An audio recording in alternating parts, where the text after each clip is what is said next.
नमस्कार। हमारे चैनल में आपका स्वागत है। मैं हूं रामचंद्र मौर्य। साथियों, जब कोई व्यक्ति, संस्था या पार्टी निराश हो जाती है, हताश हो जाती है, परेशान हो जाती है, टूट जाती है, तो उसके लक्षण और उसकी स्वाभाविक स्थिति में परिवर्तन हो जाता है और उसके मुंह से वही बातें निकलती हैं जो उसके अंदर चल रही होती हैं: परेशानी, हताशा, निराशा और कुंठा। अब जब चुनाव नजदीक आ गए हैं, 10 फरवरी से चुनाव है और आज 3 फरवरी हो गई है। बमुश्किल 5 दिन और चुनाव प्रचार कर सकते हैं। उसके बाद 2 दिन पहले चुनाव बंद हो जाएगा प्रचार और उसके बाद वोट की तैयारी होगी। अब ऐन वक्त पर चुनाव के समय अगर भारतीय जनता पार्टी के नेता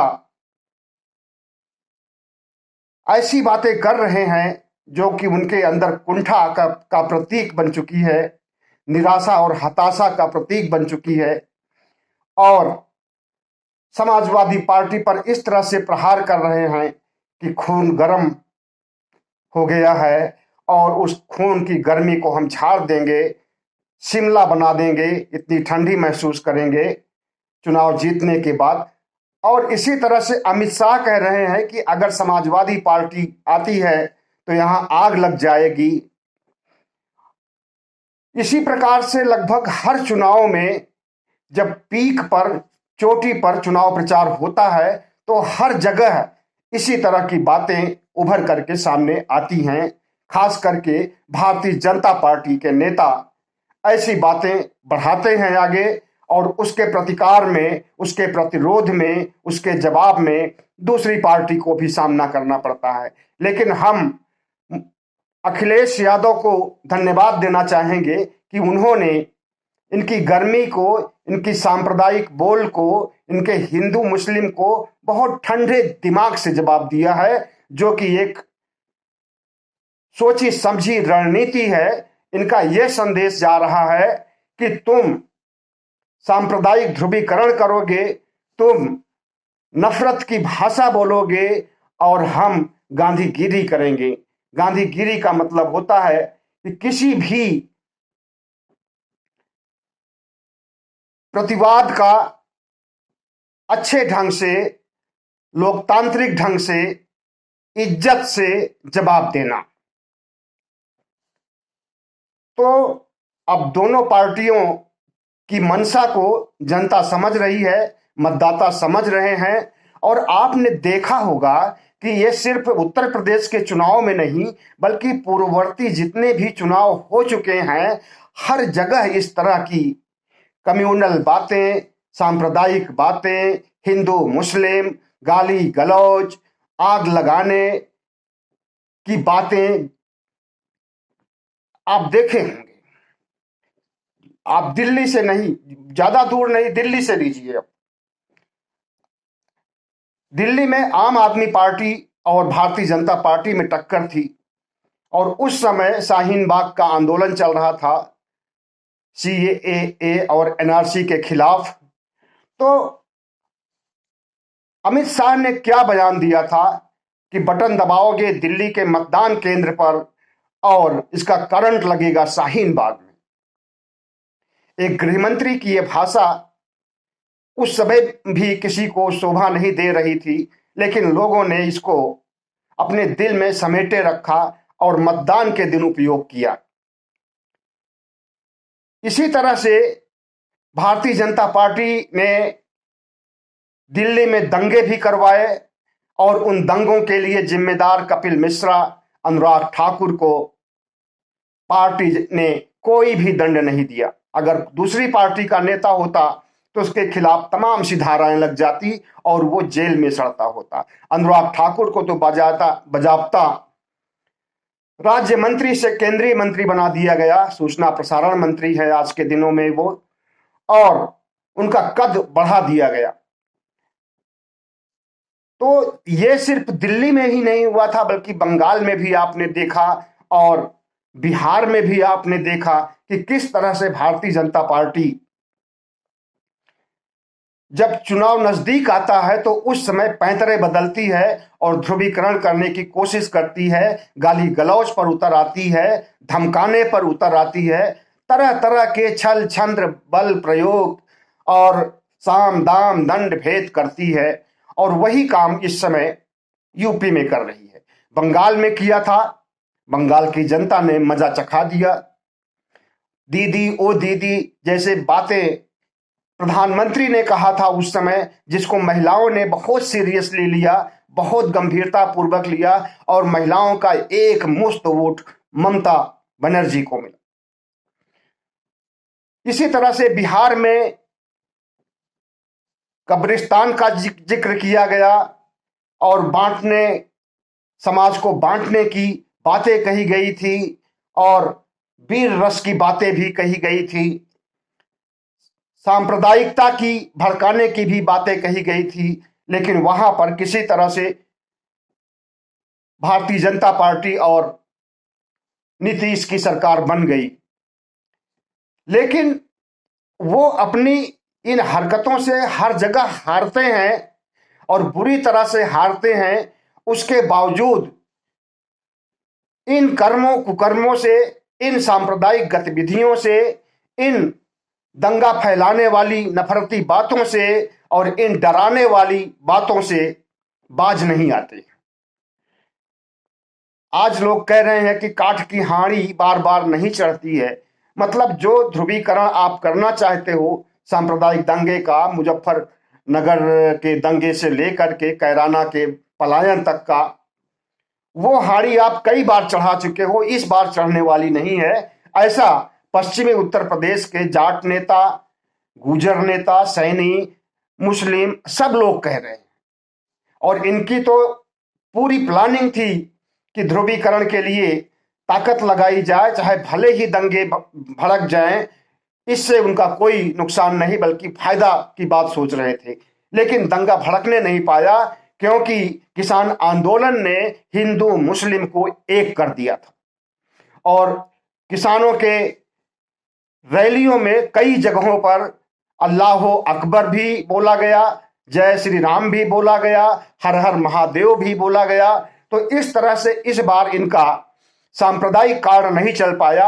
अब उसके बाद उतर आए हैं ये लोग गाली गलौज की भाषा पर, धमकाने की भाषा पर, डराने की भाषा पर। और वह डराने की भाषा, गाली गलौज की भाषा न सिर्फ योगी आदित्यनाथ कर रहे हैं बल्कि गृह मंत्री अमित शाह भी कर रहे हैं और प्रकारांतर से प्रधानमंत्री मोदी भी कर रहे हैं। तो साथियों, हमारी राजनीति, हमारा लोकतंत्र, हमारा चुनावी चरित्र ये किधर जा रहा है कुछ समझ में नहीं आता है।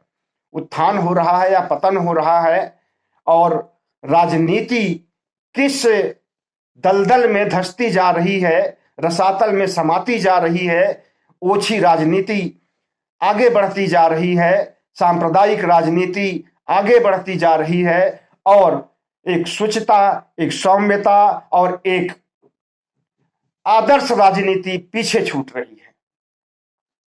तो साथियों, उत्तर प्रदेश के चुनाव और उत्तर प्रदेश सहित 5 राज्यों के चुनाव में अभी के देखते हुए लगता है कि भारतीय जनता पार्टी बौखलाई है और उसकी बौखलाहट का कारण सिर्फ एक है कि किसान आंदोलन की वजह से, बेरोजगारों की वजह से, महंगाई की मार की वजह से उसे रास्ता नहीं सूझ रहा है सिर्फ हिंदू मुस्लिम के करने के और सिर्फ डराने धमकाने की बात को लेकर के। तो ऐसे में सवाल उठता है कि जो चुनाव होने जा रहे हैं, क्या ये चुनाव एक स्वस्थ लोकतंत्र की परंपरा के अनुसार होंगे या फिर हिंदू मुस्लिम के नाम पर होंगे या फिर डराने धमकाने या फिर गर्मी उतारने जैसे जुमलों नारों पर होंगे, स्लोगन पर होंगे। तो यह बात कुछ समझ में नहीं आ रही है और ये बहुत बड़ा दुर्भाग्य है कि हमारी राजनीति का क्षरण हो रहा है और हमारी राजनीति रसातल में समाती जा रही है, राजनीतिक शुचिता समाप्त हो रही है, राजनीतिक सौम्यता खत्म हो रही है और लोगों में एक गलत संदेश जा रहा है इन राजनेताओं के द्वारा। सिर्फ इतना ही नहीं, बल्कि पिछले कुछ महीनों से जिस तरह से धर्म की राजनीति खेली जा रही है, धर्मांधता की राजनीति और झूठे प्रचार और झूठी शानो शौकत और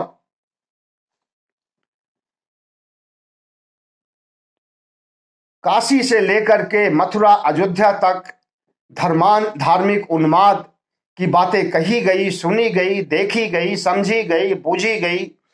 उससे यही लगता है कि एक तरफ तो चुनाव आयोग है कि आंख, नाक, मुंह, कान सब कुछ बंद कर रखा है और दूसरी तरफ है कि सुप्रीम कोर्ट भी कुछ नहीं कर सकता है।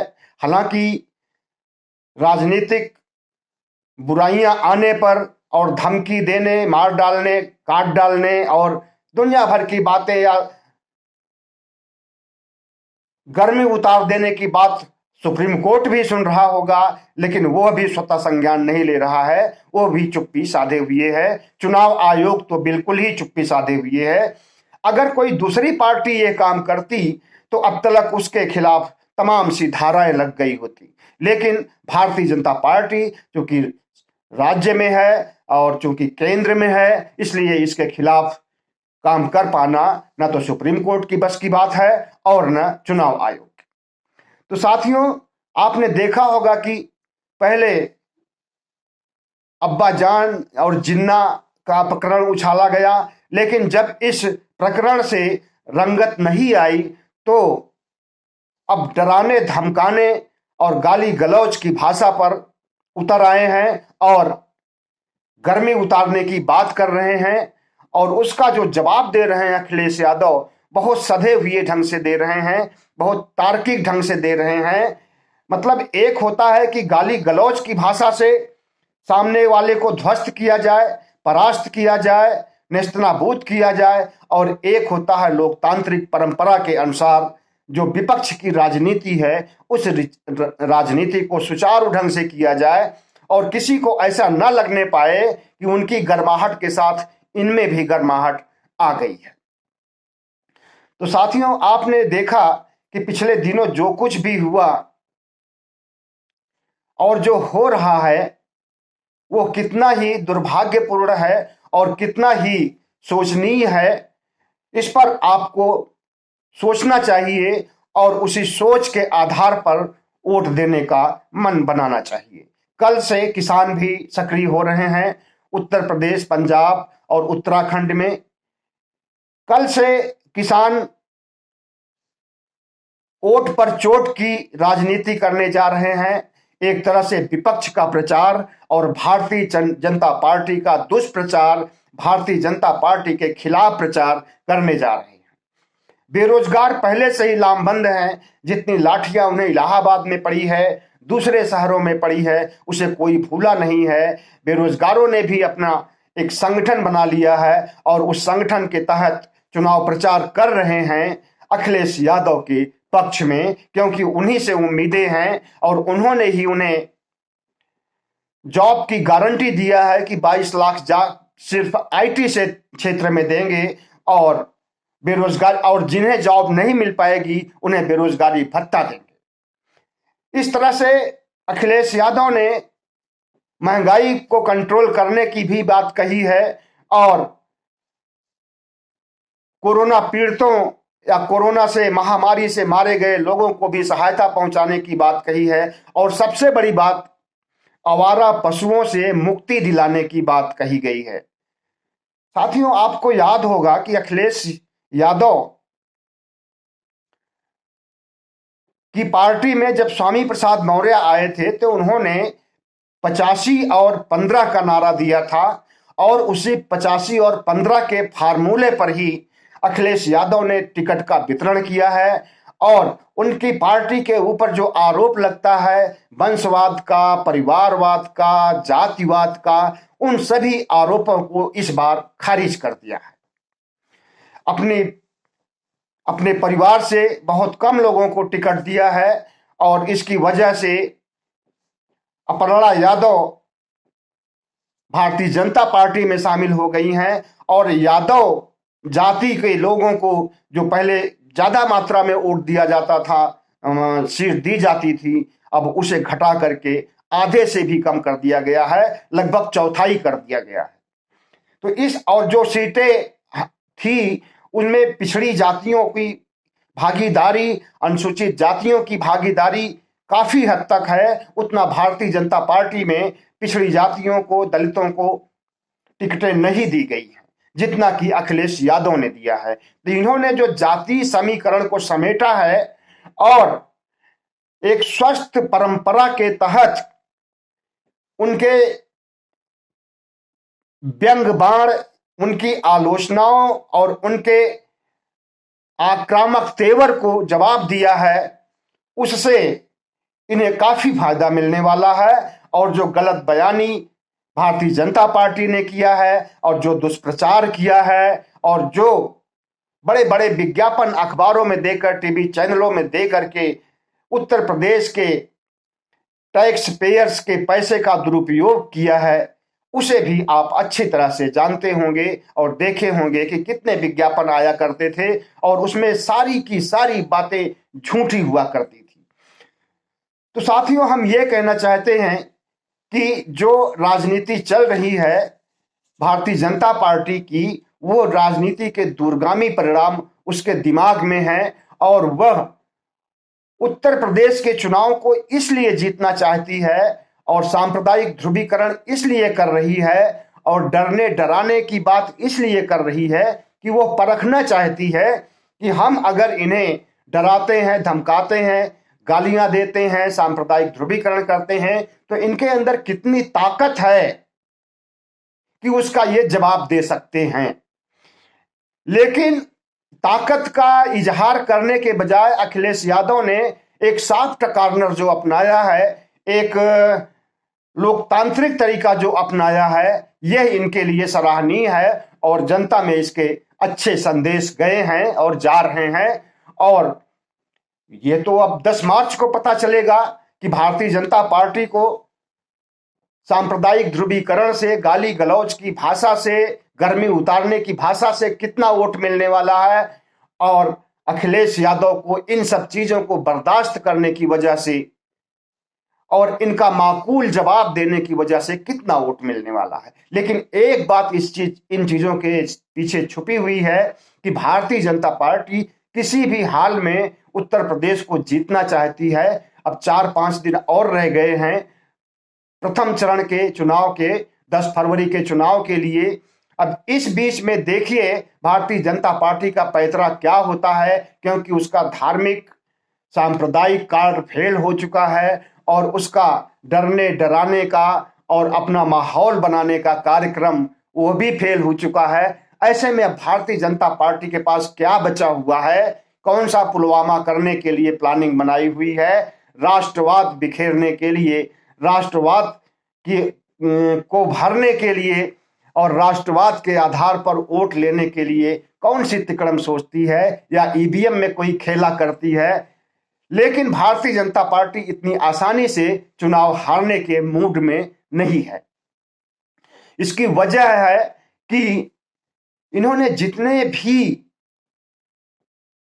कर्म कुकर्म किए, साधुओं को खड़ा कर दिया धर्म संसद के नाम पर, और उन्होंने जिस तरह से आग उगला है, जहर उगला है, विष वमन किया है, उससे ध्रुवीकरण करने की कोशिश की, लेकिन उससे भी ध्रुवीकरण नहीं हुआ। न तो हिंदू ट्रस्ट से मस हुए और न मुस्लिम। और हिंदुओं में इनकी सोच के हिंदू, कट्टरपंथी सोच वाले हिंदू बहुत कम रह गए हैं जो अब भारतीय जनता पार्टी का सपोर्ट करें। हिंदुओं में भी बहुत अच्छे बुद्धिजीवी हैं, सोचते हैं, समझते हैं और हताशा, निराशा, परेशानी, कुंठा इसको अच्छी तरह से समझते हैं। और सबसे बड़ी बात तो मोदी जी की 7 साल से जिस तरह से उनके कथनी और करनी में अंतर है, उस अंतर को भी लोग देख चुके हैं। और योगी जी के 5 साल को ठोक दो की राजनीति को भी देख चुके हैं। हर समाज का हर बंदा, हर तबका, हर जाति के लोग भारतीय जनता पार्टी से खफा बैठे हुए हैं, क्योंकि सबको ठोका है, सबको महंगाई का दंश झेला है, सबको बेरोजगारी का दंश झेला है, सबको कोरोना का दंश झेला है, बद इंतजामी की वजह से सबके घर में मौतें हुई हैं। इस तरह से भारतीय जनता पार्टी इस चुनाव को जीत पाए हमें तो नहीं लगता है, लेकिन इतना निश्चित है कि वो आखिरी दम तक कुछ ना कुछ ऐसे कारनामे करेगी और पासा पलटने की कोशिश करेगी, और इससे आपको, हमें और सबको, मतदाताओं को सावधान रहने की जरूरत है। और इनकी आखिरी जिस तरह से अभी तक की कोशिशों को नाकाम किया गया है, उस तरह से इनकी आखिरी कोशिश को भी नाकाम करने की जरूरत है। आपको किसानों का साथ देना होगा, आपको मजदूरों का साथ देना होगा, आपको बेरोजगारों का साथ देना होगा, आपको महंगाई के खिलाफ मतदान करना होगा, और आपको महामारी से के दंश को झेलने और उस पीड़ा को याद करना होगा जब लाखों लाशें गंगा में बह रही थी और पूरा देश, पूरा उत्तर प्रदेश श्मशान बना हुआ था। तो बद इंतजामी की वजह से ऐसा हुआ था। अगर सरकार के पास हेल्थ इंफ्रास्ट्रक्चर होता, अस्पतालें होती, दवाएं होती, तो इतने बड़े पैमाने पर मौतें नहीं होती। और इन मौतों के लिए जिम्मेदार अगर कोई है, और प्रदेश भर में ठोक दो की राजनीति से सैकड़ों लोग मारे गए हैं, उनके दुख दर्द को आपको समझना पड़ेगा, और इस आतताई सरकार को, केंद्र सरकार को और राज्य सरकार को हमेशा हमेशा के लिए दफन करना होगा। बहुत बहुत धन्यवाद। हमारे चैनल को सब्सक्राइब कीजिएगा, लाइक कीजिएगा और शेयर कीजिएगा, ताकि हमारी आवाज दूर दूर तक पहुंचे। बहुत बहुत धन्यवाद।